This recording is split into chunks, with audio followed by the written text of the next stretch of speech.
괜찮은 요양시설을 알아보자. 비싸도 믿고 맡길 만큼 괜찮은 곳도 많을 거야. 돈이야 얼마나 들던 그건 걱정하지 말고. 물론 당장 아이 태어나고 하면 들어갈 돈이야 많겠지만 그래도 장모님 일인데 내가 어떻게든 해볼게. 엄마가 걱정되어서 모시고 싶다 말하기는 했지만 남편 얘기를 들어보니 그것도 이해가 되는 부분이었습니다. 그리고 돈 걱정 없이 시설에 모시자는 남편 말이 우리 엄마를 배려하는 거라 생각했어요. 결국 저는 남편 말대로 당분간 엄마의 상황을 지켜보기로 했고 아이를 낳고 혼자 육아를 하면서 아픈 엄마를 자주 들여다보기로 했습니다. 그 사이 저는 아들을 낳게 되었고 엄마는 아픈 와중에도 손자 소식에 너무 기뻐하셨습니다. 저도 아이 낳고 육아에 시달리느라 정신이 없는 와중에 아픈 엄마를 챙기기 위해 많이 노력했습니다. 엄마는 그런 제게 자주 올 필요 없다며 걱정할 상황이 아니라 하셨지만 말과 달리 상태는 점점 나빠지셨습니다. 나중에서야 알았지만 엄마는 그때 수술할 상황이 안 되는 것이 아니라 수술을 받아도 의미가 없는 상태이셨어요.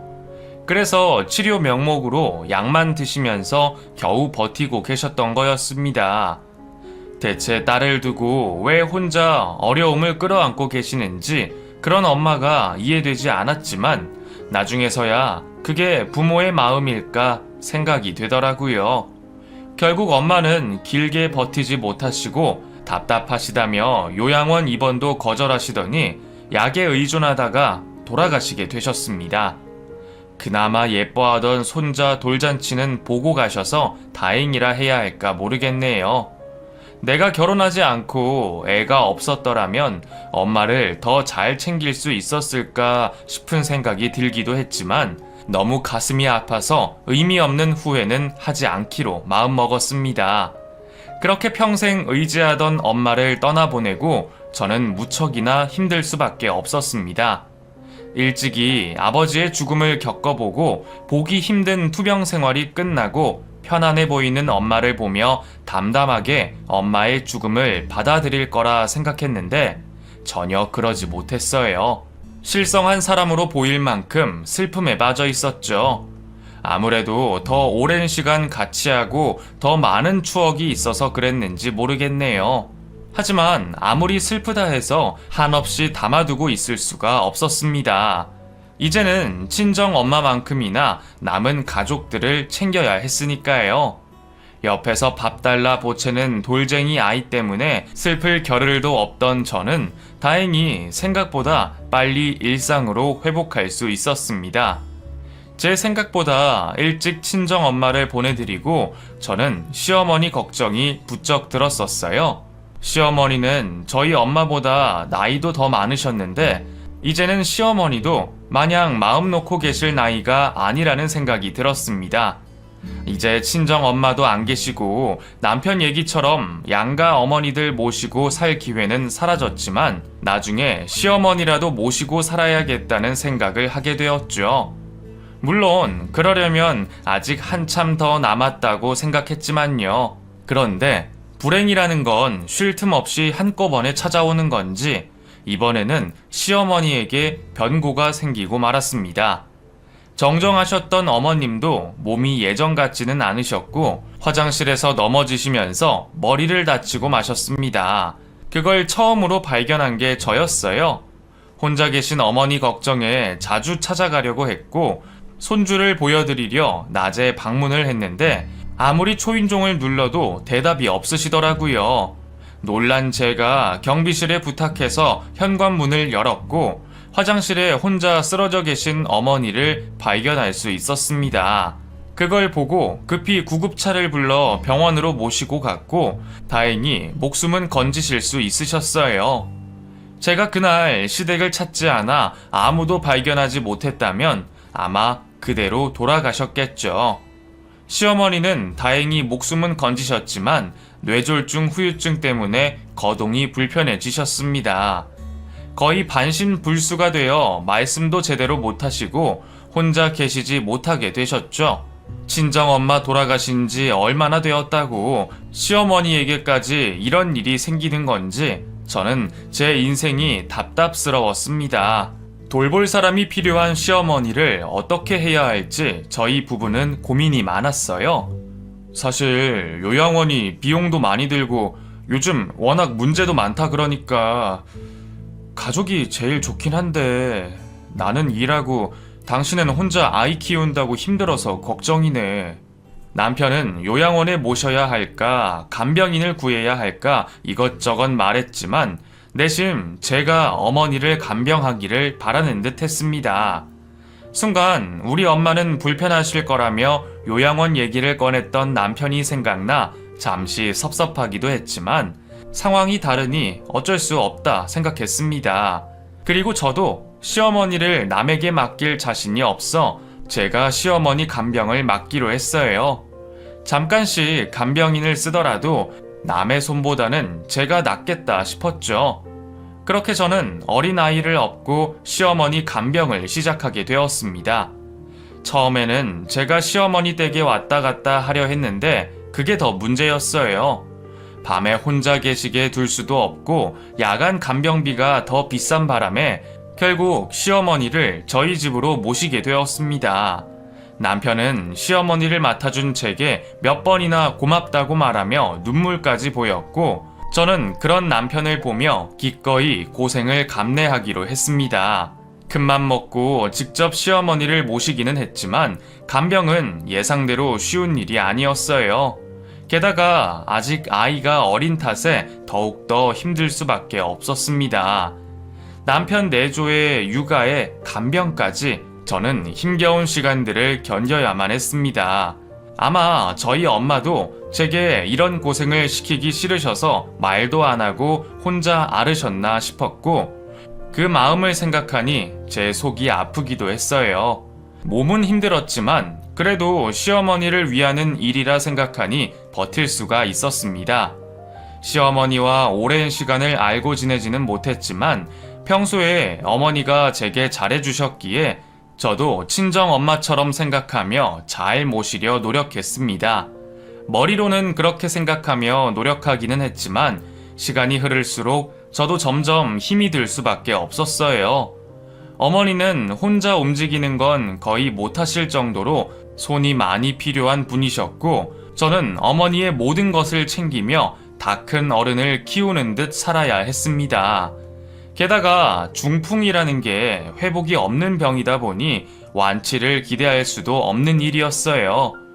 나아지는 기미라도 보이면 간병에 보람이라도 있을 텐데 제가 아무리 노력해도 현상 유지일 뿐이라는 생각에 저도 모르게 힘들었던 것 같기도 합니다.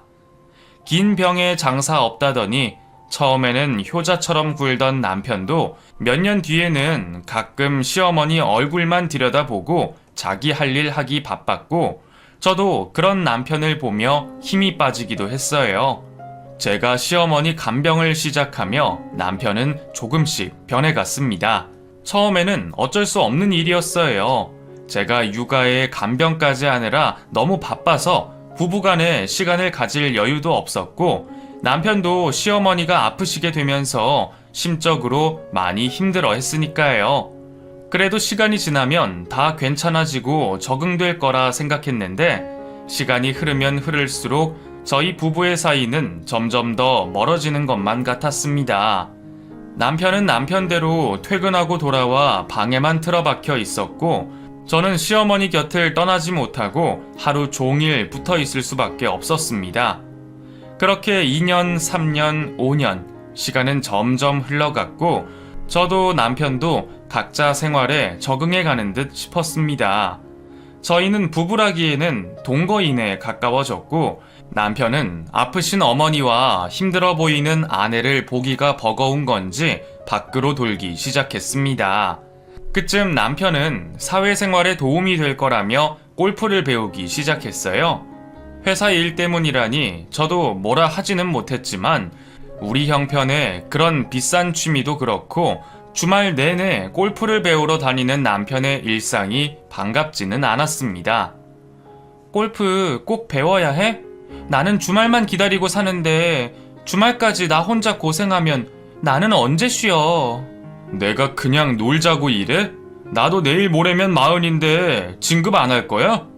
당신이 회사 관둔 지 오래돼서 잘 모르나 본데 사회생활 잘하는 사람들은 평일 주말 할 거 없어. 나라고 골프 치고 싶어서 치는 줄 알아? 이렇게라도 어울려 잘 보여서 진급에 조금이나마 도움되려고 그러는 거지. 지금 당장 내가 회사에서 잘리면 우리 네 식구 어떻게 살 거야? 당신 자신 있어? 그렇게 말하는 남편은 그 후로 매주 골프를 치러 다녔고 일 때문에 억지로 한다기에는 너무 즐거워하며 나가곤 했습니다.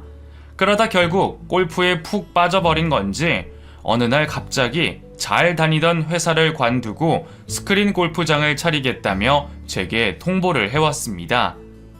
나 조만간 회사 관두고 퇴직금이랑 모아둔 돈 끌어서 스크린 골프장 차릴까 해. 스크린 골프장이라니? 그럼 회사를 그만두겠다는 거야? 아니, 잘 다니던 회사를 왜 관두겠다는 거야? 사실 내가 당신한테 말을 안 해서 그렇지 나 회사 다니는 거 너무 힘들었어. 진급도 어렵고 월급도 안 오르는데 이런데 내 인생 걸어서 뭐하나 싶더라고. 요즘 골프하는 사람 많은 건 당신도 알지? 이럴 때 스크린 골프장 차리면 대박 나는 건 시간 문제야. 그리고 생각보다 돈이 많이 들지도 않아. 돈이 문제가 아니라 장사가 쉬운 것도 아닌데 나랑 상의도 없이 그렇게 혼자 결정하면 어떡해. 내가 내 인생 선택하는 건데 당신한테 일일이 허락을 받아야 해? 그리고 내가 자신도 없이 시작하겠다고 하겠어? 벌써 나 도와주겠다는 투자자도 구했고 내가 가진 돈으로 충분히 할 수 있어. 그리고 이게 뭐 음식 장사 같은 것도 아니고 시설만 잘 해두면 수익 들어오는 건 보장되어 있는데 뭐가 걱정이야. 아무것도 걱정할 필요 없어.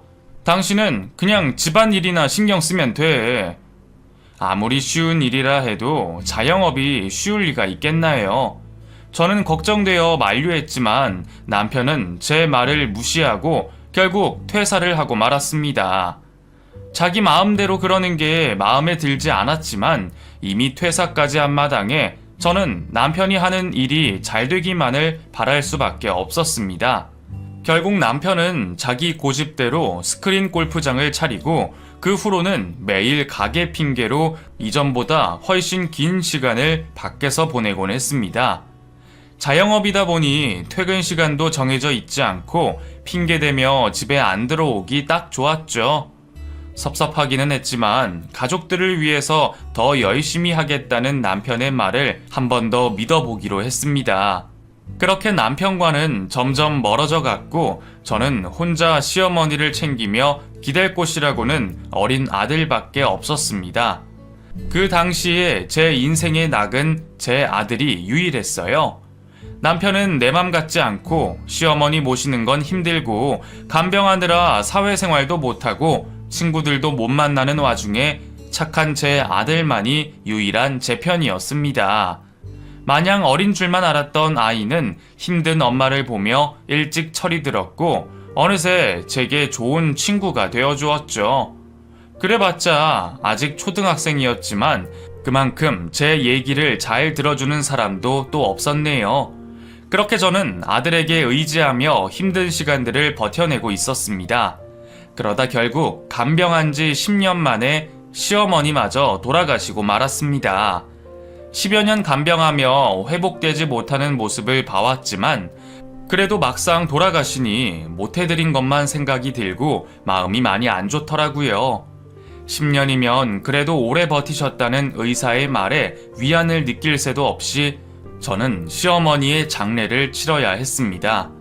생전 간병을 하면서 시어머니를 보면 친정엄마 생각도 나고 제게 잘해주신 것도 많아 힘들지만 보람찬 생각이 많이 났습니다. 그래서였는지 엄마가 돌아가셨을 때처럼 시어머니의 죽음 또한 저에게는 무척이나 슬픈 일이었습니다. 며느리인 저는 하염없이 눈물이 흐르는데 정작 효자였던 남편은 예상한 듯 생각보다 덤덤한 모습이었어요. 그게 다행인가 싶기도 하고 남편이 속으로는 힘들겠지 싶어 위로를 하려는데 그날 밤 남편이 제게 충격적인 고백을 해왔습니다. 나 할 말 있어. 어머니 장례 끝나면 하려고 했는데 하루 빨리 하나 늦게 하나 무슨 의미가 있나 싶어서 말이야. 그냥 속 편하게 털어놓고 말려고. 무슨 얘기길래 그래? 무슨 얘기인지 짐작도 못한 제게 남편은 이렇게 말했습니다. 사실 나 다른 여자 있어. 벌써 1년이나 됐는데 그동안 상황이 그래서 말을 못했어. 근데 이제 엄마도 돌아가셨고 당신 할 일 다 했으니까 이제 우리 이혼하자. 뭐? 당신 지금 바람 폈다고 당신 입으로 말하는 거야? 그래, 내 입으로 말하는 거야. 이왕 이렇게 된 거 하루라도 빨리 알려야 당신한테도 좋지 않겠어? 아무튼 나 그 여자랑 새 살림 차리고 싶으니까 당신도 고집 부리지 말고 이혼해줘. 당신도 이제 당신 인생 찾아가는 게 좋지 않겠어? 저는 너무 뻔뻔한 남편의 태도에 할 말을 잃었습니다. 여태 나한테 자기 엄마 간병을 맡겨두고 뒤에서 몰래 바람을 피고 다녔으면서 어머니 돌아가시자마자 이혼을 해달라 하네요. 아무리 섭섭하게 했어도 이렇게나 쓰레기일 줄은 몰랐는데 아무래도 제가 남편을 잘못 생각했던 모양입니다. 그날 그 자리에서 남편을 죽도록 패고 싶었지만 차마 시어머니 영정 앞에서 그럴 수가 없겠더라고요.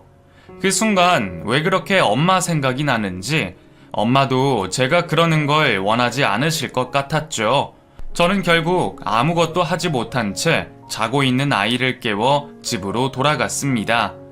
남편이 알아서 혼자 장례를 마무리하고 발인을 하는 동안 저는 생각에 잠겨 있었어요. 이혼을 그냥 해주려니 너무 속이 상했지만 껍데기를 끌어안고 살 자신도 없었습니다. 그 순간 지난 10년 세월이 아까웠다면 제가 너무 이기적인 것이었을까요? 시어머님이 잘못하신 건 하나도 없었지만 그런 놈을 대신해서 시어머니를 간병하고 가족들을 위해 희생한 제 자신이 너무 안쓰러웠네요. 한참 생각하던 저는 결국 남편과 이혼을 하기로 결심했습니다. 변호사를 찾아가 상담을 했더니 이왕 헤어질 생각이면 제게 유리한 쪽으로 상황을 끌어올 수 있다고 하더라고요. 그래서 저는 더 고집을 부리지 않고 그렇게 하기로 했습니다.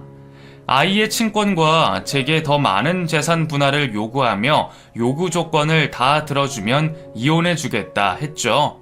처음에는 재산 분할 해주기 싫어서 고집 부리던 남편도 불륜으로 인한 위자료 소송을 하지 않겠다는 조건으로 제 요구를 들어주기로 했습니다. 소송까지 가지 않고 합의 이혼으로 끝내니 이혼하는 데 드는 시간이 겨우 2달이었어요. 결혼 준비에만 몇 달이 걸렸고 결혼 생활 동안 수많은 일이 있었는데 이혼은 이렇게 쉽다는 게 참 기분이 묘하더라고요.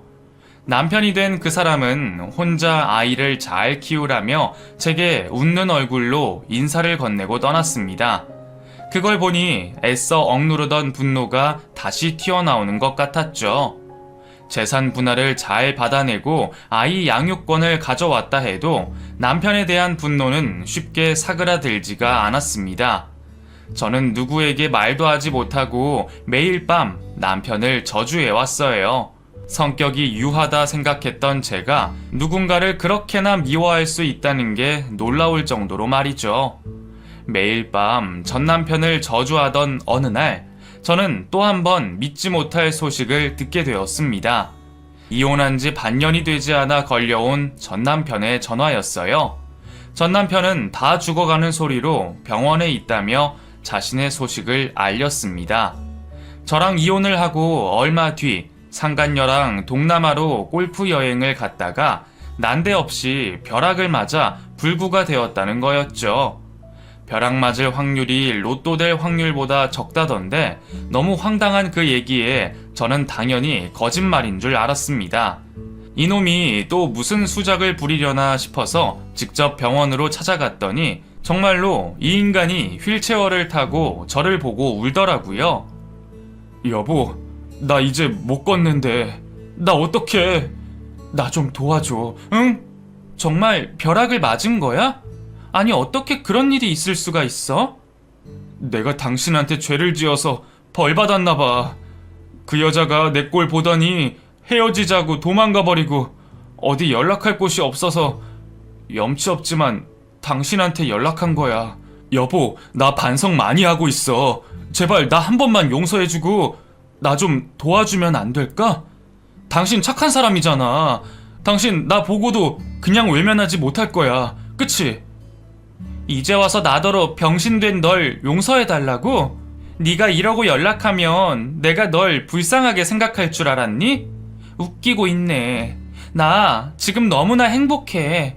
나 혼자 고생한 게 너무 억울해서 너한테 제발 벌 달라고 매일 밤 빌었는데 정말 바라던 대로 되어버렸네. 그러게 내가 착하게 살기는 했는지 하늘이 나를 그냥 버리시지는 않으셨나봐. 그래, 이 꼴로 연락해줘서 너무 고마워. 근데 나는 네가 2달이 잃은 걸로 성에 안 차네? 앞으로 매일 밤 너라는 인간을 저주하면서 살 테니까 또 무슨 벌을 받을지 불안에 떨면서 살아봐. 저는 그놈에게 마지막으로 저주를 해주며 돌아섰습니다. 제 뒤통수에 애걸복걸하는 전남편의 외침이 들렸지만 이미 다 끝난 일이 되었네요. 그 후로 코로나까지 터지면서 전남편이 운영하던 스크린 골프장마저 문을 닫게 되고 저도 그 뒤로 영영 전남편의 소식을 듣지 못하게 되었습니다. 전남편 앞에서 말은 그렇게 했지만 이제는 그놈 생각은 하고 싶지도 않고 정말 매일 저주할 생각도 없네요. 그냥 자기가 하는 만큼 되돌려 받을 거라 생각하며 저는 더 열심히 살려고요. 지금은 중학생이 된 아들과 새로운 곳에서 적응을 하며 잘 지내고 있습니다. 앞으로 제 인생에 무슨 일이 더 있을지 모르지만 교훈을 마음에 새기며 늘 좋은 씨앗을 뿌리며 살려고 합니다. 그럼 여러분들도 제 얘기를 들으시고 많은 생각을 하시기를 바라며 여기서 이야기를 마치도록 하겠습니다.